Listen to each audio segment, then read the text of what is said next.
about clothing, and I wore a suit just for this. Polonius says to Laertes in Hamlet, right? The apparel oft proclaims the man. It's in Hamlet. Someone? You can hear me? Can you not hear me? Yes. We're good? Okay. And there's an overlap in clothing in both this week's Parsha, which is Tetzaveh, and this upcoming holiday, which is? So I thought, for starters, we could share a few, a little bit about, we'll start with Purim, and this is just a sort of information. There's no real plan here. I just wanted to share a few things with you. For example, when did people start wearing clothes on Purim, or like costumes on Purim?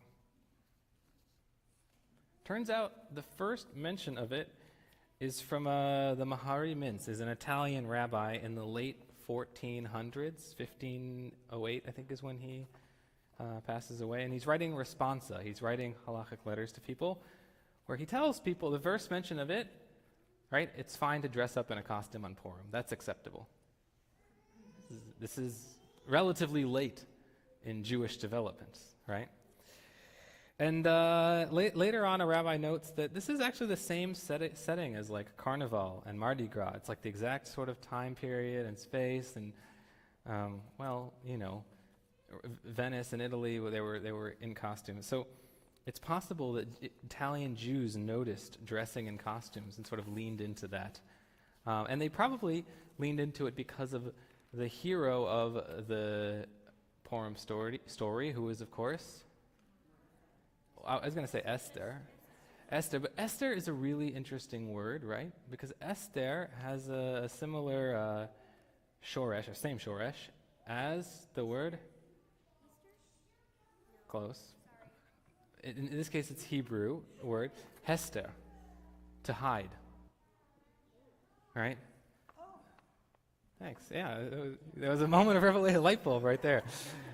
Right? Esther hides her identity from the king. Hester hiding, right? And so one of the reasons people think costumes became a thing and masks became a thing is this linguistic link. In Italy, it all sort of came together in this moment, right? Also, there's other hiding, right? Is God mentioned in the Megillah? Not directly. God is everywhere in the Megillah, but not directly. Mordecai dresses up in royal garments. There's a lot of themes of costuming, hiding, and identity hanging out here. And then from Italy in the 1400s, this spreads across Europe, right? And it actually gets to the Middle East only in the 1800s. We know this because there's a flurry of responsa from rabbis in the Middle East now who are coping with this new trend. And they actually liked it because of one key thing. When you give your matanot le'evyonim, you guys know this word, matanot, the gifts to the poor on Purim? The rabbis in the Middle East like this because they said the giver and recipient are less likely to recognize each other, right? So that you can give to the poor in an anonymous way and maintain everyone's dignity. And then, in the 1800s in America, there were big masquerade Purim balls. I had never heard of this. There were the huge social events, and Purim was a big holiday until the rise in the 1920s of Hanukkah. But apparent prohibition probably does. Although there's probably a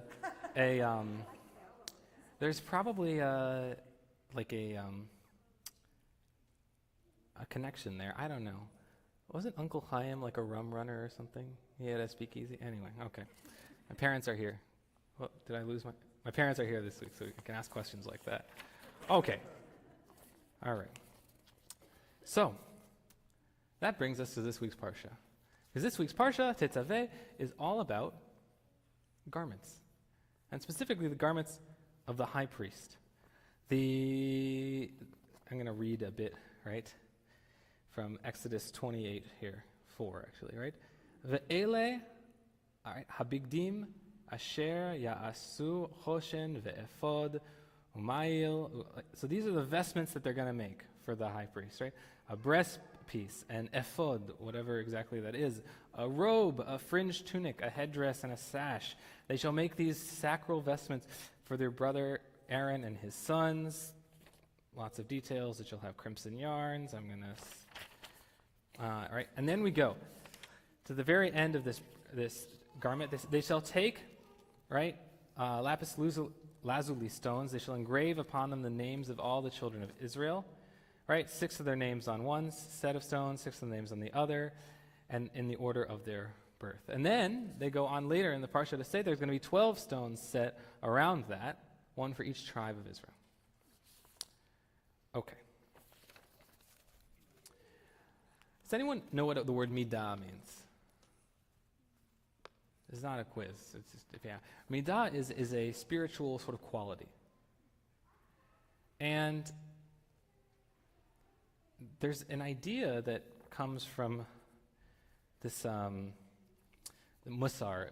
Musar is a movement in Judaism that arises in response to Hasidism. And in Musar they say, right, we have midot, we have spiritual qualities that we work on. And one of them is anava, or humility, would you say? I don't know, you speak Hebrew. Humility, anava, right? Humility. Modesty is like, yeah, okay. Anava is humility, and anava is actually a key part, we might say, from we really derive it and we find great source for it in this week's Parsha. This is confusing to me at first, because we're describing, frankly, an ostentatious garment. Like, really. It's this incredible thing, it's got golds and jewels, etc. But this especially this breastplate, essentially, with 4 rows of these precious stones, 3, right? Actually is supposed to say something quite important about Israel and the relationship of people to one another, right? Rabbi Leah Lewis writes about this. Every stone has its place. The instructions for the breastplate ensure that there was a place for every tribe, and that no one's space dominated another. By divine design, all of Israel has their own space. As a result, this elaborate accessory is from the outset a lesson in anava for all tribes, lest one try to dominate the space of others or wither into the background. At the same time, these instructions are a reminder for the high priest that they have a rightful space, and it is only that the high priest may only exist at the will of the 12 tribes who they support. And to act with anava, with humility, doesn't mean to refrain from standing out. Instead, to act with anava means to limit oneself to an appropriate space while leaving room for others, just like the stones in this breastplate. And so we have this curious link between both Purim and our Parsha, right? Remember in Purim, the late responsa of the 1800s in the Middle East, they said, actually, we really love costumes because it lets us give to the poor in an anonymous way. It lets us give and not worry about how important will I be or how will I be seen as lesser if I'm receiving, because we're anonymous. Both the clothing of Purim and the clothing of the high priest are both reflective of this idea of humility, of anava, and how each person can interact in the world taking up just the space they need for themselves. No more, no less. So with those thoughts, Shabbat Shalom, and thank you for entertaining my